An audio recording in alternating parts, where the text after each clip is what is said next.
Video 6. Let's look at interaction tools. In the 21st century, traditional business models have been shaken up by the internet. First, this was because of the spread of ideas and information. Then the ability to create virtual shop fronts at a fraction of the price of their bricks and mortar equivalents. However, in the last few years, since the rise of MySpace, Facebook, Twitter, social networking, and more specifically, interactivity, has become the buzzwords for modern business. The modern user, especially those between 16 and 40, expect their companies to be more than the faces, purveyors of quality goods and services. They want a face. They want to feel a part of the company. They want to feel like their voice matters. This section will show you how to make that happen on LinkedIn. LinkedIn groups present an opportunity to gather employees and fans together in one place.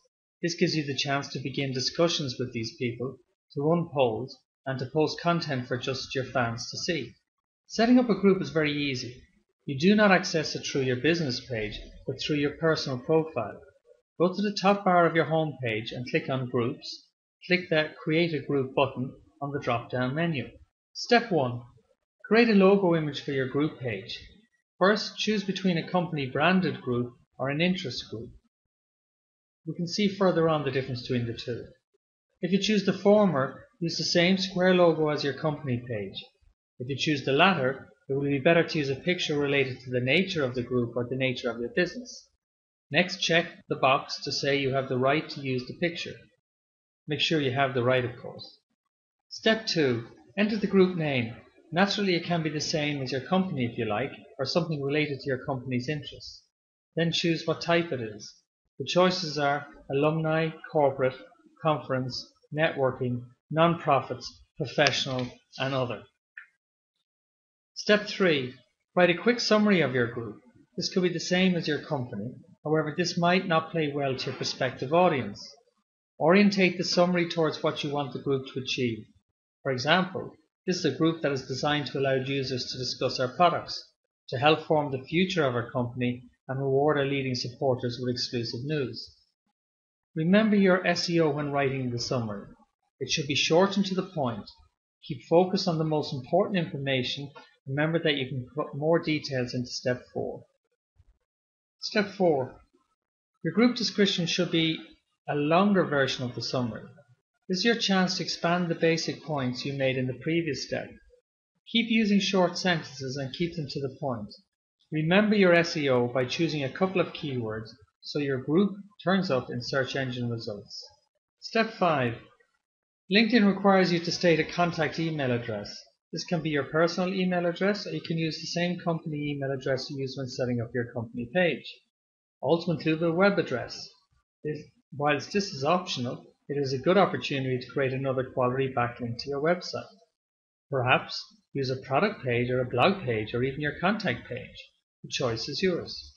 Step 6. The Access section allows you to decide how individuals join your group. Auto Join allows anyone to join by simply clicking the Join Group button when viewing the group. This is the best option for promoting your business for two reasons.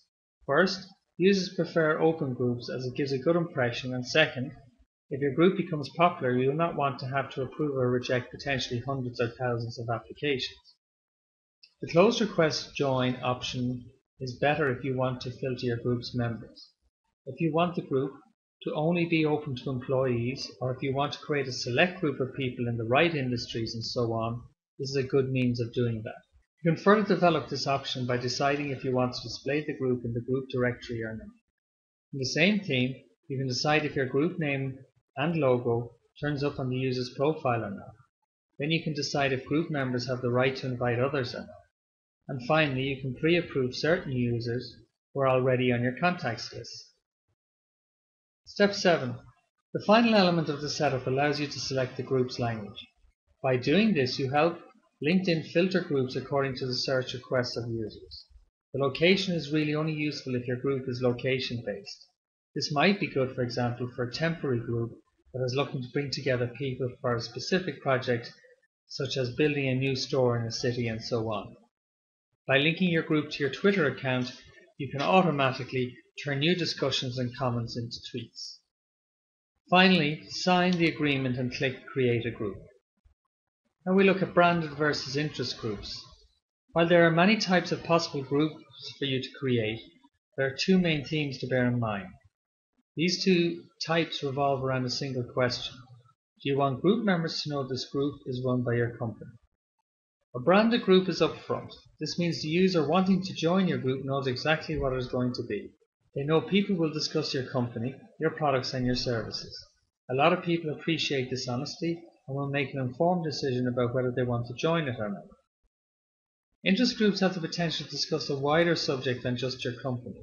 You can use the group to gather opinions and feedback on a range of subjects without using the group to overtly promote your group. The risk is that users will feel betrayed if they later find out you run the group or if the group is then used as a promotional machine. Keeping groups active. Setting up a group is not the end of the process. If you do this, the group will sit empty and unloved, like an unwatered plant that will shrivel and die. Click the share option on the right hand side of your group page. This gives you 4 basic sharing options. The first is to share on LinkedIn, the second is to share on Twitter, the third on Facebook, and finally to personally invite others. With the latter option, you can name specific contacts in your profile and ask them to join. Populating your group with fans is an essential part of building your brand. It also helps to entice new group members. People want to see an active group with a good number of members. If a group has no logo, no members and no activity, it will struggle. Discussions. The best way to interact with your fans and group members is to start a discussion. You could do this as a kind of press release. Or perhaps it is better to get users to review products or to discuss possible improvements to said product. When starting a discussion, you first title the discussion, then you write your basic point. Again, remember your SEO and keywords. The discussion's content does not have to be business related and it does not have to be an advert. What it must be is engaging and interesting for your group members. Finally, you have the option of attaching a link. This means you can link to one of your web pages or to a news item. It is up to you. Polls. Polls give you a chance to find out if your customers like a product or service. Or you can use it to ask which product needs upgrading, which is the best, or even what color the new one should be. First ask a question, then list a number of answers. You can decide when the poll closes and if you want to share the poll on Twitter. Members. This part of your group allows you to find out who your members are and who are the most active. Rewarding these people or getting on well with them could help the group develop.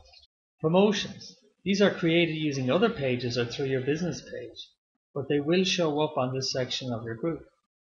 This is helpful because it removes your promotions from your discussion section. Jobs. Rather than being a place to create jobs or post job adverts, this section is for you to create job discussions. The layout is the same as the general discussion section. It gives you the opportunity to identify positions you are interested in, get people involved in informal applications for a position and more. As with other areas of LinkedIn, there are many more options available. 1.